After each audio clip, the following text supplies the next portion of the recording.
I hope कि आप लोग अच्छे होंगे।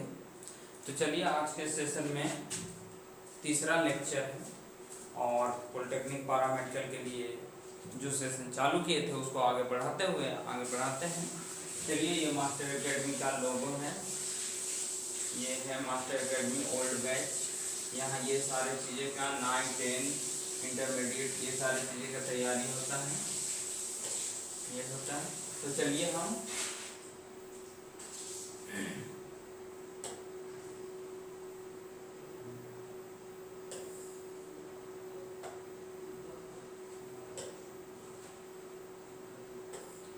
हम लोग थे अफवाहु सिद्धांत पर।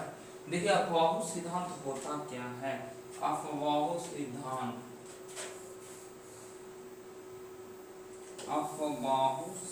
हम लोग पढ़ रहे थे उस दिन अफवाहु का सिद्धांत। देखिए अफवाहु साहब एक वैज्ञानिक का नाम है।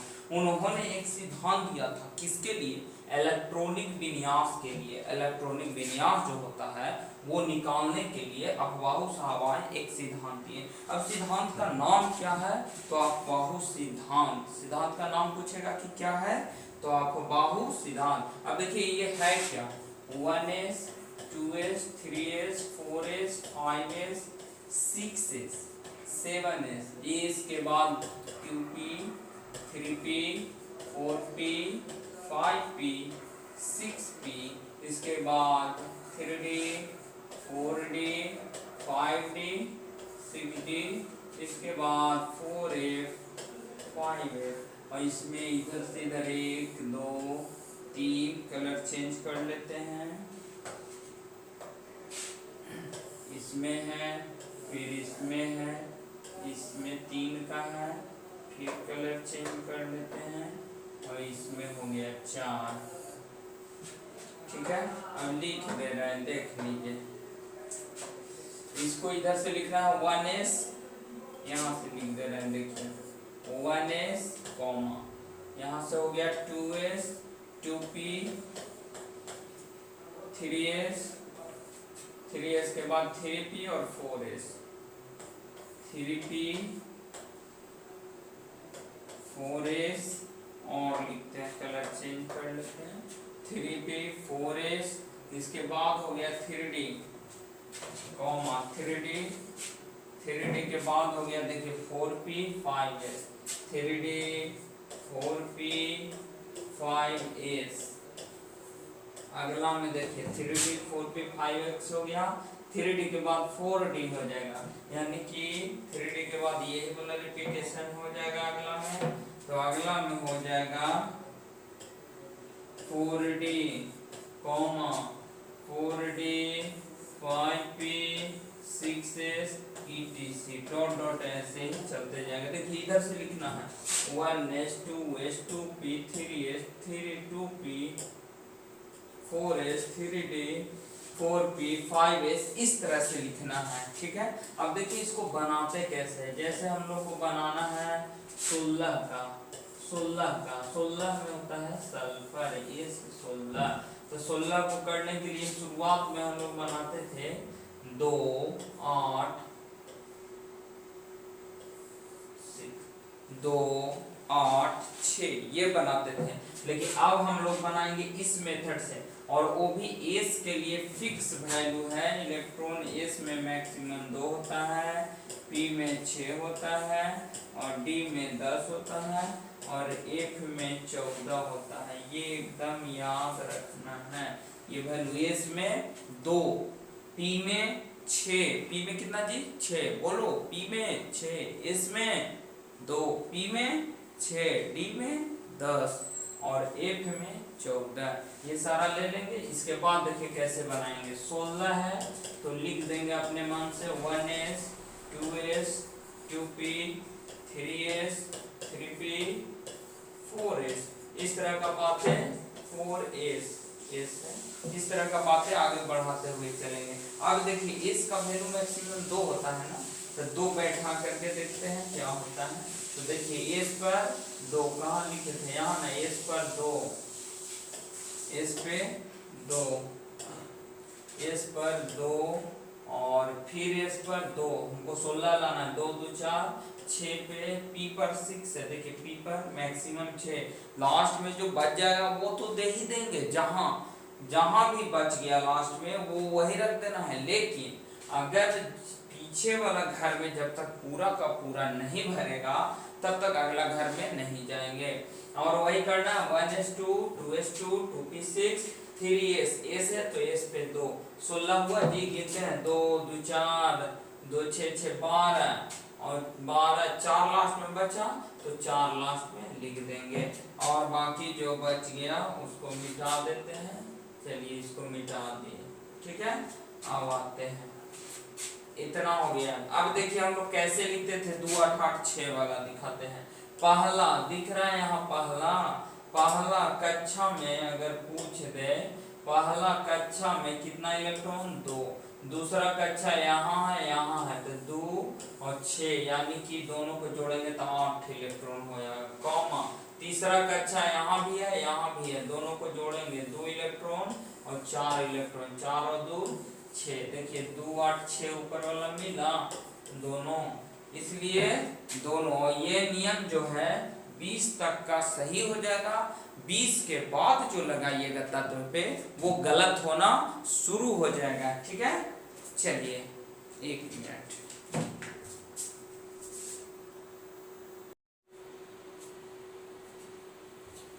चलिए अब देखते हैं 15 नंबर से। देखिए 15 नंबर में क्या करना है, पहले 1s ये वाला एकदम लिख देना है आंख बंद करके, और s का वैल्यू ये वाला को देखते रहना। s का वैल्यू 2 होता है, p का 6 होता है और d का 10 होता है, f का 14 होता है। ये बातें को ध्यान में रखना है, ठीक है। चलिए देखिए 15 नंबर को क्या करना है, तो देखिए 50 नंबर को करने के लिए सबसे पहले अपने मन से 1s लिख देना है, जहां तक इच्छा हो सके वहां तक लिखिए। जैसे 1s 2s 1s 2s 2p 3s, ये सब बातें लिख देंगे, 3p।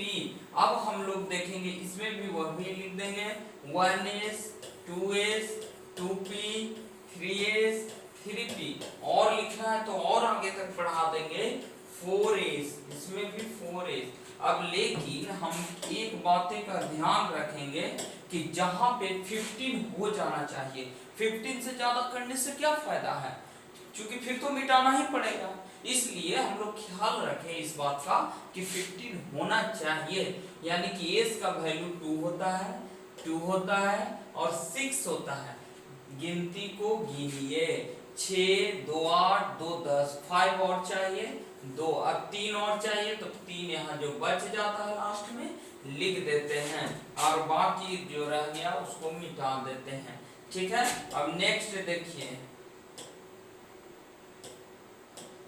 देखिए नेक्स्ट यहाँ भी वही करना है, 2 4 6 4 10 2 12 और 6 18, लेकिन 18 नहीं ना चाहिए, यानी कि यहाँ पे 4 कर देंगे तो 16 हो जाएगा। बाकी जो बच गया उसको आराम से आप मिटा दीजिए। चलिए आगे देखते हैं, अगला में है आपका 1s2 2s2, डायरेक्ट अब लिख रहे हैं 2s2 2p6 3s2 3p4, यानी कि 2 2 4 और 2 6 6 12 6 6 12 और 4 20, ये हो गया। चलिए इसके बाद देखते हैं, अब डायरेक्ट करना हम लोग सीख गए हैं। देखिए डायरेक्ट करना कैसे सीख गए हैं, तो देखिए 121 को लाना है ना, 21 में 1s2 2s2 2p6 3s2 और 3p4, तो ये 20 हो गया। 2 4 6 4 10 2 12 और 4 16, ये 16 ही हुआ जी। 2 2 4 2 6 6 12 और 4 16, हमको यहाँ पे लाना है 16 4 20 ना, तो 6 हो गया। और 3p के बाद देखिए 3p के बाद इस बार 4s में आ जाएगा 4s2। अब देखिए 20 हुआ होगा, 2 4 6 6 12 6 18 2 20, तो यहाँ 4s1 आ गया, 3p6 आ गया। इसके बाद 4s2 और देखिए 3d1 भी आ जाएगा, 3d1 यहाँ तक हो जाएगा 21 नंबर। और जब 23 का करना होगा, 23 का मिटा दे रहे हैं, जगह नहीं है, 25 का देख लेते हैं।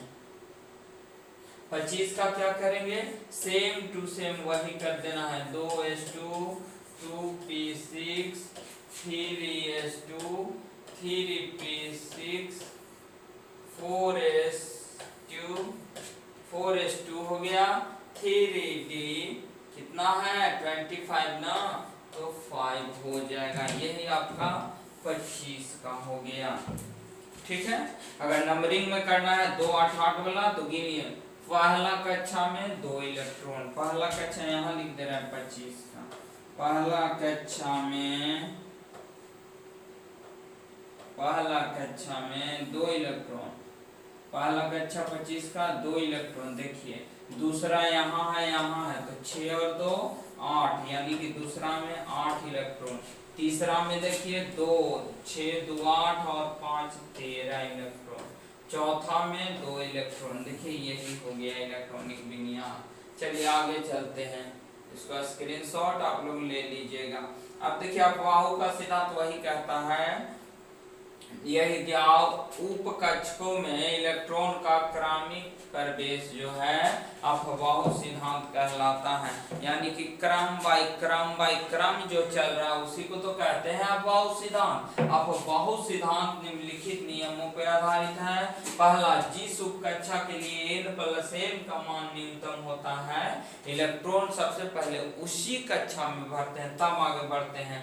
जब दो उपकक्षकों के लिए n+l का मान समान होता है तो इलेक्ट्रॉन उप कक्षा में प्रवेश करता है जिसके लिए n का मान सबसे कम हो, वहां करेगा। अब बाउ के सिद्धांत जो निकाल करके अभी दिखाए थे वो देखिए लिखा हुआ है। इसके बाद क्रोमियम, तांबा, ये सबको निकाल करके दिखाया है। और आप जो है निकालिएगा 24 नंबर और 29 नंबर, ये दोनों एक्सेप्शन में रहेगा। और ये दोनों अभी तक सबसे ज्यादा एग्जाम में पूछा जाने वाला क्वेश्चन है। यानी कि 24 लाना है तो 1s2 2s2, यहाँ से देख करके लिख रहे हैं 2p6 3s2 3p6 4s2 और 3d कितना है जी 24 ना, तो देखिए 5 हो जाता है, 4 रहता है, 3d 4। लेकिन देखिए 24 और 29 में ये एक्सेप्शन है, आपको एक्सेप्शन में यहाँ ध्यान देना होगा कि ये 4s2 है, यानी कि चौथा वाला कक्षा में इलेक्ट्रॉन पूरा भर जा रहा है, यानी पिछल का पूरा जब तक हुआ ही नहीं तो अगला वाला कैसे भर देंगे। यही कारण से इसको गलत कर दिया जाता है। और ये दो लाइन को 4s1 इससे एक निकाल करके 3d को दे दिया जाता है। यहाँ 4 था तो 5 और यहाँ पे 2 था तो 1 हो गया। इसी तरह से 29 में भी हो जाएगा 1s2 2s2 2p6 3s2 3p6 4s direct बना दे रहे हैं 4s1 और 3d 9 के जगह हो जाएगा 10। ये डायरेक्ट बना हुआ है, ठीक है। यही कह रहा है कि ये सब के भी निकाल के आप लोग देख लीजिएगा। देखिए क्वांटम संख्या क्या है, वह संख्या जो किसी इलेक्ट्रॉन की स्थिति तथा उसकी ऊर्जा को जानकारी देता है उसे क्वांटम संख्या कहलाती है। अब देखिए क्वांटम संख्या का डिटेल इससे पहले का सेशन जो है उसमें किए हैं एटॉमिक स्ट्रक्चर में। क्वांटम नंबर एटॉमिक स्ट्रक्चर का तीसरा लेक्चर देखिएगा। क्वांटम नंबर बहुत बढ़िया से वहां बताया गया है, इसलिए यहाँ पे जो पीडीएफ में है वही करवा रहे हैं, आगे नहीं। अब देखिए क्या है क्वांटम संख्या, बता ही दिए कि क्वांटम संख्या कहलाता है कब, जब किसी वह संख्या जो किसी इलेक्ट्रॉन की स्थिति तथा उसकी ऊर्जा का जानकारी देता है इलेक्ट्रॉन या ऊर्जा का जो जानकारी देगा ना वही हो जाएगा क्वांटम संख्या। किसी इलेक्ट्रॉन की स्थिति उसकी ऊर्जा के जानने के लिए 4 तथ्य जरूरी है। इलेक्ट्रॉन किस कोष में है ये जानना जरूरी है, उस कोष के किस कक्षा में है एसपीडीएफ वाला बात भी जानना जरूरी है, और उस कक्षा में किस कक्षा में डी तथा चक्रण किस प्रकार का होता है वो भी जानना जरूरी। देखिए क्वांटम संख्या जो है ना कि 4 प्रकार का होता है, 4 प्रकार। ठीक, मुख्य क्वांटम नंबर, द्विगांशी क्वांटम नंबर, चुंबकत्व क्वांटम नंबर, और एक होता है चक्रण क्वांटम नंबर। देखिए पहला वाला देखते हैं मुख्य क्वांटम नंबर।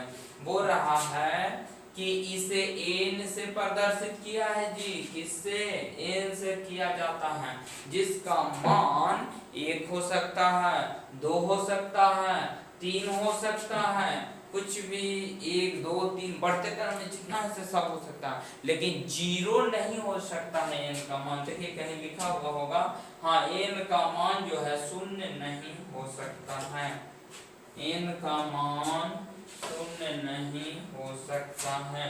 देखिए n का मान 0 नहीं होगा, समझे, लेकिन 1 2 3 4 जहां तक इंफिनिटी तक चलते रहेगा। नाभिक से इलेक्ट्रॉन और वाइटल की औसत दूरी तथा इलेक्ट्रॉन में औसत ऊर्जा कितना है।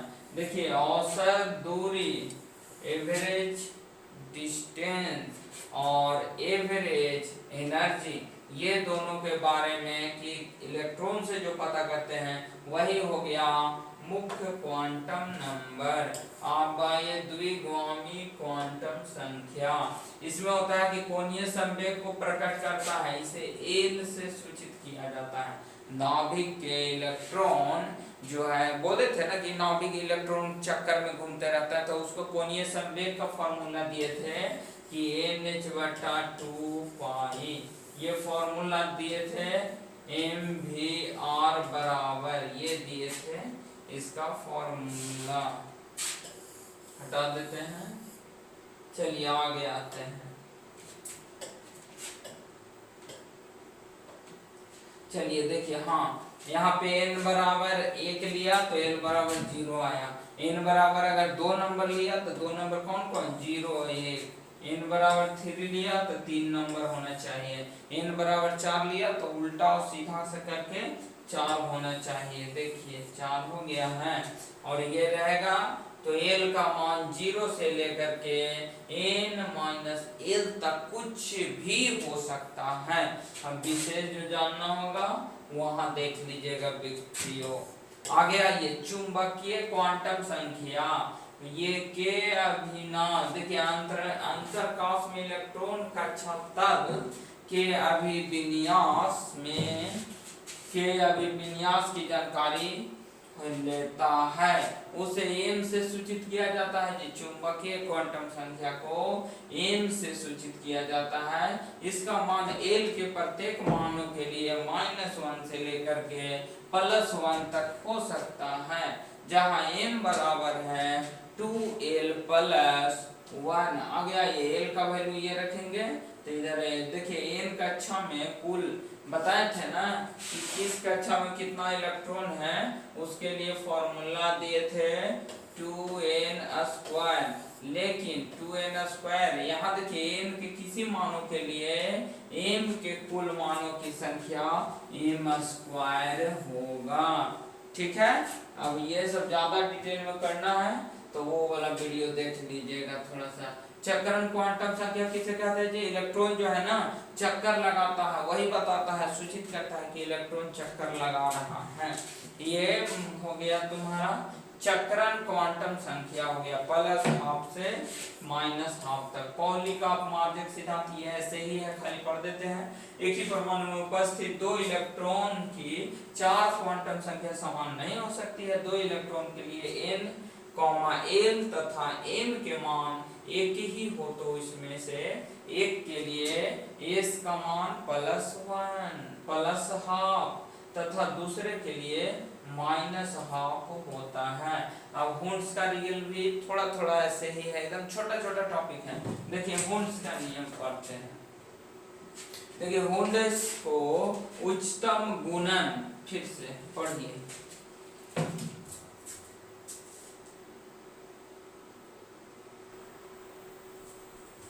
चलिए देखते हैं, कह रहा हुंड्स का नियम। देखिए हुंड्स का नियम क्या कहता है, हुंड्स के नियम को और क्या कहते हैं, हुंड्स के नियम को उच्चतम गुणन का नियम कहते हैं। हुंड्स के नियम को उच्चतम गुणन का नियम कहते हैं। इस नियम के अनुसार समान ऊर्जा वाले और वाइटल में पहले एक एक करके इलेक्ट्रॉन भरता है, एक एक करके इलेक्ट्रॉन प्रवेश करता है। अर्थात किसी भी कक्षा में इलेक्ट्रॉन तभी युग्मित होते हैं, तभी जोड़ा होते हैं, जब किसी उप कक्षा में सभी कक्षकों में एक इलेक्ट्रॉन हो जाता है। ठीक, इसके बाद चलते हैं ऑर्बिटल। ऑर्बिटल आपको पता होगा, नाभिक के चारों ओर का वह क्षेत्र जिसमें इलेक्ट्रॉन पाए जाते हैं, प्रायिकता सबसे अधिक होती है। ऑर्बिटल कहलाता है, देखिए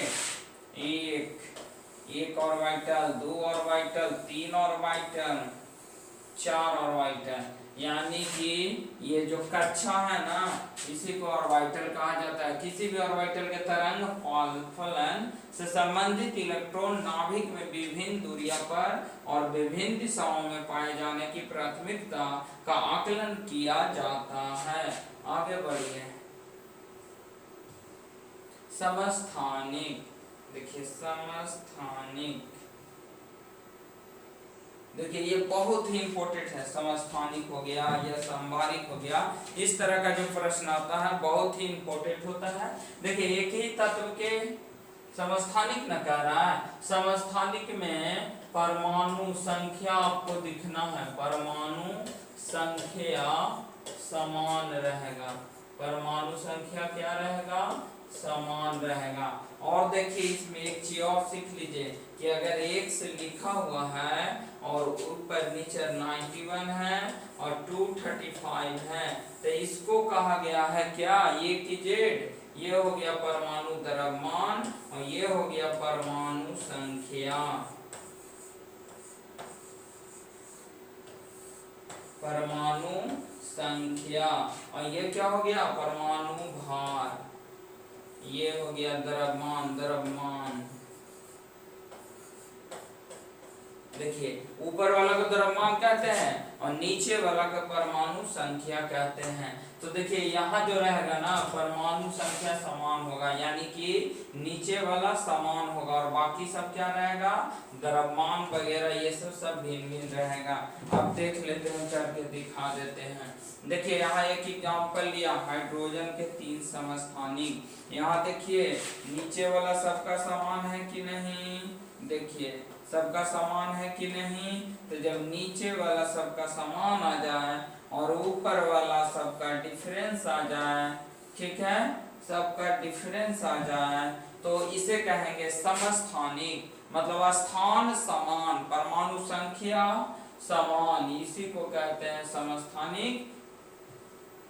आगे आइए, एक और एग्जांपल दिया हुआ है, नीचे देखिए दोनों का सेम है, ऊपर डिफरेंट रहे चाहे नहीं रहे उससे कोई लेना देना नहीं है। अब देखिए समस्थानिक का कुछ गुण होता है। गुण क्या होता है कि किसी तत्व के समस्थानिक के भौतिक गुण प्रायः भिन्न भिन्न होते हैं। देखिए भौतिक गुण जो है ना, भौतिक गुण प्रायः भिन्न भिन्न होते रहते हैं, अलग अलग होते रहता है। भौतिक गुण कभी ये हो जाएगा, कभी वो हो जाएगा, किसी भी तत्व का भौतिक गुण। आप देखिए किसी भी तत्व के सभी समस्थानिकों के रासायनिक गुण एक समान होते हैं। जितना भी समीकरण होगा, रसायन होगा, उसका जो समीकरण करेंगे ना गुण, उसका हमेशा एक समान होगा। यानी कि कैल्शियम ऑक्सीजन को मिलाएंगे तो कैल्शियम ऑक्साइड हमेशा बनेगा। अब किसी तत्व के समस्थानिक, किसी तत्व के समस्थान आवर्त सारणी में एक ही स्थान ग्रहण करता है। किसी तत्व के सभी समस्थानिकों के लिए परमाणुओं में इलेक्ट्रॉन की संख्या समान होती है। इलेक्ट्रॉन की संख्या क्या रहेगा, समान, पहले ही बता दिए हैं। हाइड्रोजन एकमात्र ऐसा समस्थानिक है जिसमें अलग अलग नाम से जाना जाता है, जैसे प्रोटियम, डायट्यूरियम और ट्राइटियम। यानी कि अभी लिखाए थे ना, यहाँ देखिए अभी क्या लिखाए थे, H11 H12 H31, ठीक। इसमें देखिए नीचे वाला समान, यानी कि परमाणु संख्या समान है। तो जब परमाणु संख्या समान है तो समस्थानिक समझ जाएंगे, और नाम भी इसका अलग अलग रहेगा। इसका नाम होगा, देखिए लिख देते हैं,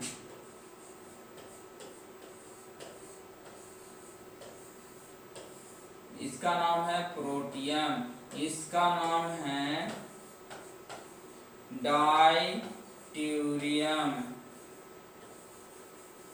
और इसका नाम है ट्राइटियम, इसका नाम है ट्राइटियम। ये होता है, इसको होता है प्रोटियम, डायट्यूरियम, ट्राइटियम। चलिए हो गया, आगे बढ़ते हैं जल्दी से, चलिए। इसके बाद संभारिक। संभारिक मतलब भार समान होगा, ऊपर वाला समान रहेगा, नीचे वाला नहीं। जैसे ही संभारिक बोले यानी कि द्रव्यमान सेम होगा, द्रव्यमान सेम होगा, यानी कि ऊपर वाला। देखिए इसका एग्जांपल दे रखा है, ऊपर वाला तीनों का सही है, सेम है। ये देखिए इसका भी ऊपर वाला सेम है, इसका भी ऊपर वाला सेम है। सिंपल कह रहा है कि परमाणु आइसोबारिक, आइसोबार का मतलब होता है समभारिक, यानी कि द्रव्यमान संख्या समान होती है। क्या होगा, द्रव्यमान संख्या समान, और परमाणु संख्या जो इसमें होगा सो भिन्न भिन्न होगा। देखिए परमाणु यानी कि नीचे वाला देखिए, तो यहाँ 18 है, 19 है, 20 है, तीनों का अलग हुआ कि नहीं, तो तीनों अलग हो जाएगा। नाइट्रोजन में भी इसका 7 है परमाणु संख्या, 6 है, ऊपर में दोनों का 14 है, तो दोनों। अब आगे देखिए, यहाँ भी देख लीजिए वही, सोडियम में ऊपर 24 है, मैग्नीशियम में ऊपर 24 है, इसीलिए हो गया। चलिए आगे बढ़ते हैं। समभारिकों के गुण। समभारिक का भी कुछ गुण है, जो अभी लिखा है वही गुण है कि समभारिक के अधिकांश भौतिक गुण जो है एक दूसरे से भिन्न होता है। मतलब जितना भी समभारिक लाइएगा ना, वो सबका एकदम अलग अलग रहेगा। समभारिकों के रासायनिक गुण एक दूसरे से भिन्न भिन्न होते हैं। समभारिकों के वे भौतिक गुण एक समान होते हैं जो परमाणु द्रव्यमान पे निर्भर, यानी कि इसमें सिर्फ द्रव्यमान का बात करेगा कि द्रव्यमान सेम रहेगा। सम इलेक्ट्रॉनिक मतलब इलेक्ट्रॉनों की संख्या समान रहेगा। नीचे वाला इलेक्ट्रॉनों की संख्या, देखिए सोडियम Na+ है, यानी कि हम बोलेंगे कि सोडियम का 11 होता है, लेकिन एक बढ़ गया ना, इसलिए घटा देंगे तो 10 गो हो जाएगा इलेक्ट्रॉन। सम इलेक्ट्रॉनिक कह रहा है, यहाँ 12 था और 2 घटा, यानी कि 10 गो हो जाएगा इलेक्ट्रॉन। F में 9 था और 1 जुट गया, यानी कि F में 10 गो हो गया। तीनों में 10 दिख रहा है, तो तीनों में 10 दिख रहा है, यानी कि सेम तीनों में इलेक्ट्रॉन दिख रहा है, तो हम बोलेंगे सम इलेक्ट्रॉनिक। क्या बोलेंगे, सम इलेक्ट्रॉनिक। सम न्यूट्रॉनिक एक होता है, न्यूट्रॉनिक यानी कि न्यूट्रॉनों की संख्या समान, ऊपर में से नीचे घटाइएगा ना तब आपको हो जाएगा सम न्यूट्रॉनिक। यानी कि P में कितना N है जी, तो निकालिए 31 - 15, 15 दूनी 30 और 1 31। S में निकालिए, यहाँ N बराबर कितना, तो 30 - 14 बराबर 15, 30 - 14 बराबर 15 है। 16 न्यूट्रॉन है, गलत है, 16 न्यूट्रॉन नहीं होगा। 30 में से 14 जाएगा तो 16, हाँ 16 गो हो जाएगा। 30 में से 14 गया, ठीक, तो 14 दूनी 28, 29, 30, यानी कि 15, 16, ठीक है, 16 न्यूट्रॉन। आगे बढ़ते हैं। अब देखिए अगला चैप्टर आ रहा है रेडियो सक्रियता। आज के लिए बस इतना ही, अब चौथा लेक्चर लेकर के आएंगे तो उसमें चलेंगे। Thank you. और अगर अच्छा लगता है तो देखो भाई कितना बढ़िया चल रहा है, लगातार चले और हमारा एनर्जी बना हुआ रहे, इसके लिए आप सब्सक्राइब कीजिए, शेयर कीजिए, शेयर जितना से ज़्यादा कीजिए। स्टूडेंट के पास, जो भी आपके मित्र हैं सबके पास शेयर कीजिए, जो भी वीडियो अच्छा लगे वो शेयर कीजिए। Thank you. आज के लिए बस इतना ही।